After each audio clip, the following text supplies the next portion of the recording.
Naitwa Shukuru Njati, ni afisa mazingira mwandamizi kutoka wakala wa barabara za vijijini na mijini ama TARURA. Tupo hapa mkoani Mbeya kwa ajili ya mafunzo ya kuwawezesha wenzetu ambao wataenda kushughulika na masuala mazima ya kuunda vikundi ambavyo tutavitumia kama TARURA katika matengenezo madogo madogo ya barabara. Sisi kwa upande wetu wa masuala mazima ya mazingira na jamii, tupo kwa ajili ya kuwaelezea wenzetu umuhimu wa namna ya kusimamia masuala mazima ya mazingira, jamii, lakini pia usalama na afya mahala pa kazi.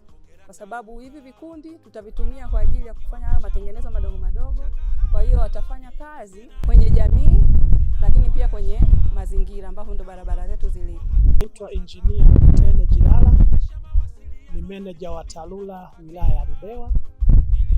Tumekuja kwenye mafunzo ya CBRM kwa maana ya kutengeneza barabara kwa kutumia vikundi au kutumia teknolojia stahiki ya kazi.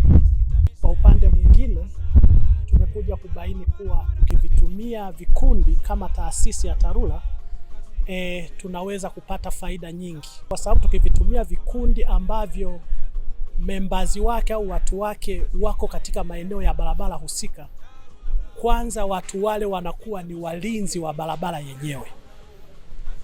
Kwa hiyo pindi mtu yeyote atakapotaka kuharibu barabara au akiharibu barabara, basi wana vikundi hawa watakuwa watu wa kwanza kutoa taarifa ya uharibifu, lakini watakuwa watu wa kwanza kumzuia kuharibu au kuendeleza uharibifu. Kwa hiyo kwa kuwa na vikundi katika barabara zetu, maana yake taasisi itaendelea kulinda barabara kwa njia nyepesi na njia shirikishi. Kwa hiyo sasa, kutokana na uwepo wa vikundi, kwa namna ambavyo nimesema kwamba vinatengeneza barabara kwa haraka sana, kwa hiyo kwa lugha nyepesi sasa ni kwamba jamii yetu itanufaika na matengenezo yatokanayo na vikundi, kwa sababu barabara zitaharibika.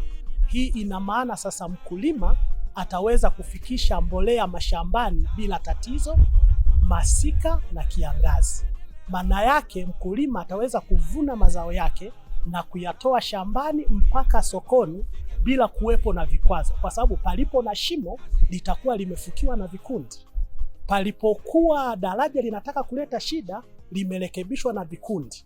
Kwa hiyo maana yake sasa jamii inatupa manufaa sasa ya jamii nzima kunufaika kwa kutumia vikundi. Kwa majina naitwa Flaviana Molo, ni afisa maendeleo ya jamii kutoka halmashauri ya wilaya ya Rungwe. Nipo hapa kwenye mafunzo kuhusu mradi wa CBRM, na matarajio yangu kwenye huu mradi ni mradi ambao utahusisha jamii na hasa vikundi kwa ajili ya usafi na matengenezo madogo madogo ya barabara. Kupitia mradi huu vikundi vitaweza kupata ajira, kwa sababu shughuli hizo zitafanywa na vikundi ambavyo vitakuwa vinatoka maeneo husika ya barabara hizo. Lakini pia lingine, kutokana na kwamba shughuli hizo zitafanywa na vikundi, hiyo itapelekea wanavikundi au jamii kuzitunza hizo barabara kwa ubora zaidi, kwa sababu kupitia kazi watakazofanya wataona kama barabara zile wanazimiliki wao.